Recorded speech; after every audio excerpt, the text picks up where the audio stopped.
please, if you're watching this, like, subscribe. UFC 316. This was a lot of fun. Great card. Before we get to this main card, any fights that stuck out for you? No, I think the main card's got enough where we can go over that. It was a very good card overall for sure. A couple violent finishes.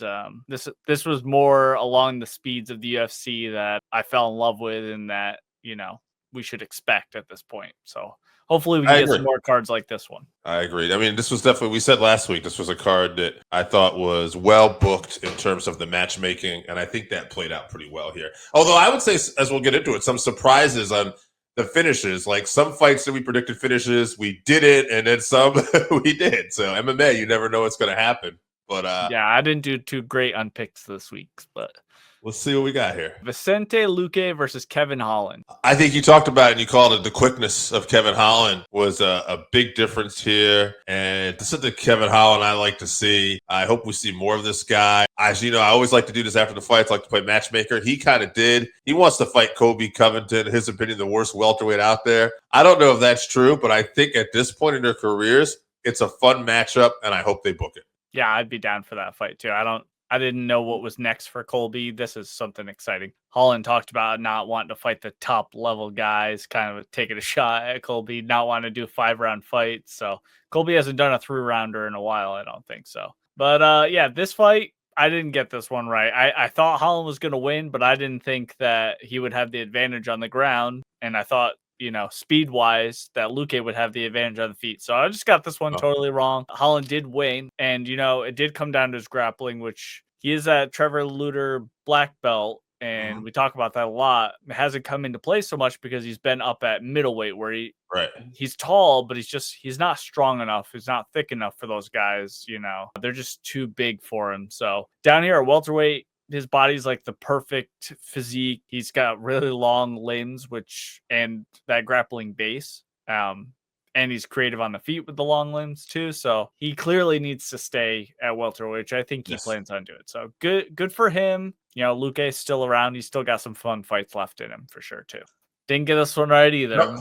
Mario Bautista versus Patchy Mix. I think a lot of people got this one wrong, actually, honestly. Patchy Mix came in with a lot of fanfare, rightfully so. He's looked real impressive outside the UFC. And I don't know if it's UFC jitters or Mario Bautista was just really on his game Saturday. But I thought Mario Bautista just beat him to the punch a lot. And obviously a boring fight he had previous to this with Jose Aldo that led to, Aldo retiring. But, maybe this is just a guy who's got high level MMA. He's not worried about pleasing the fans. Some of his fights are going to make you happy. Some aren't. And, he's here to win. But at the end of the day, another win for Mario Bautista. I think keeping up here at bantamweight here with this, Aldo, and now he fought again for Bellator. Let's go into name value again. Maybe Davidson Figueiredo for his next fight. That's a big step up. It is, but he's got to go in that direction, and Figueiredo's coming off a loss. So I was just wrong about this one. I did say, barring some sort of UFC jitters or something, which may have been. You could call it that. I mean, he looked awful. He was slow. He had no head movement, no takedown attempts, even though he's a jiu-jitsu phenom. No urgency.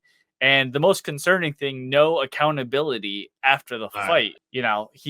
He gave all the credit to Mario, which is true, but you got to take some blame for that. You knew you were coming into the UFC and you didn't try to do what you're best at. You tried to stand and bang. I don't know. I didn't like it. He was like, well, Mario's on a 6-fight win streak or whatever. It's like, okay. And he's like, it was 3-week notice. I'm like, okay, all those things are true, but where's the accountability? You're supposed to be a world beater here, man. So I don't like that for just the fights going forward. I could forgive you if you come to the UFC and you get the jitters or whatever, and it's a whole new program, a lot more pressure, and you flop on the first one. But if you're not going to take any responsibility for what happened, I don't think that's very promising for future fights. So I'm not off the Patchy Mix train by any means, but that was a bit concerning. So Mario Bautista, he won again.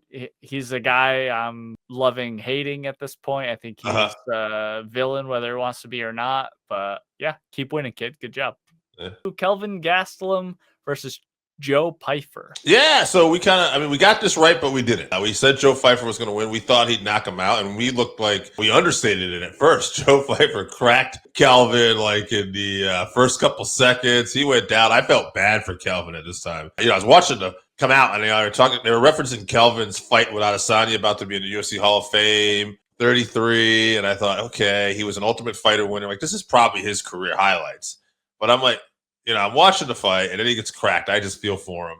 And then he starts to ride it out, and then it kind of becomes a competitive fight. And I'm like, okay, well, you know what? Maybe we shouldn't write Kelvin off yet. At the end of the day, Joe Pyfer won. I would not say convincingly, and I would not say if this hypothetically went 5 rounds. I probably think the momentum was going to change to Kelvin at that point. And that is not necessarily like all Kelvin either. Just as Joe Pyfer, they talked about in commentary, he's throwing big punches constantly, and he's just looking for the knockout. He has times where he's looking patient in there, but then other times where it just looks like he's going for the kill shot every time.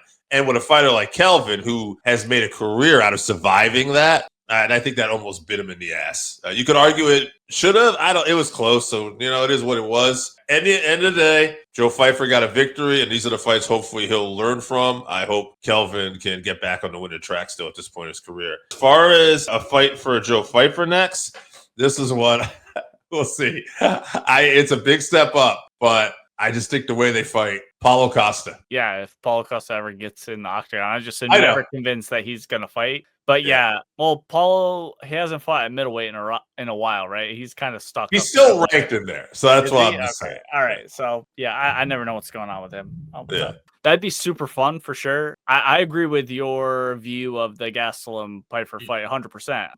I really think it's as much on Joe for just looking for that knockout punch. If he was just a little bit more active, just throwing some combinations, that opens Kelvin up for those big shots more. So I don't think he really has a gas tank issue either. He seemed pretty fresh all the way throughout the fight. So he's still young, relatively young in the UFC. So if he wants a long title reign, his power can get him to a title for sure. But if he wants to be a reigning champion for a long time, he's gonna have to round his game out a little bit more, I think. And I think he can and will do it for sure. But yeah, there's just a couple, you can nitpick here and there on everything, but good performance. But like you said, respect to Kelvin, that chin withstands. It's still granite, and he was definitely coming back at the end, finding some shots here and there on Joe. Yeah, tough night in the office. He's still got more, I think. I do too. Still got a little bit left. First bantamweight title fight of the night: Juliana Pena versus Kayla Harrison.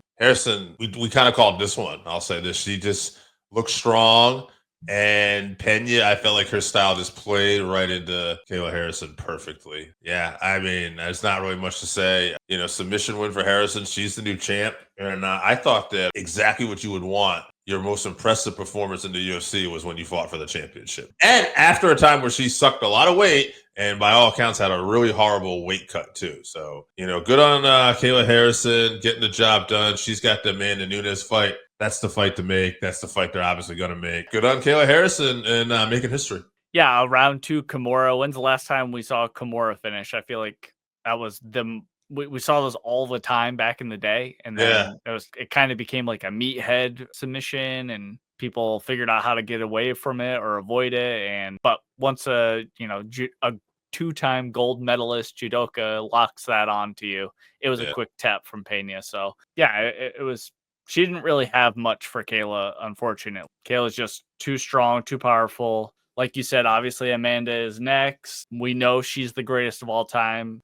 Both powerful on the floor, but she should have a extreme advantage on the feet just because she's very powerful. Oh yeah, she can take a shot. She's definitely faster. So it's a tough fight for Kayla coming up, but it's the most compelling fight in the women's division, any of the women's divisions since Amanda left, I feel like. So I'm so glad that she's coming back, and I'm very excited for this fight. It's the most compelling since Amanda Cyborg and Amanda Pena to after the upset the first time, which again, and now we all realize that. Well, I was pretty convinced Amanda was going to win that one. I wasn't too. Yeah, but I'm just saying in terms I of think she was going to knock her out so hard that she went flying across the octagon. That's for sure. But main event: Merab Dvalishvili versus Sean O'Malley 2. Hey, you know what? Sean made improvements.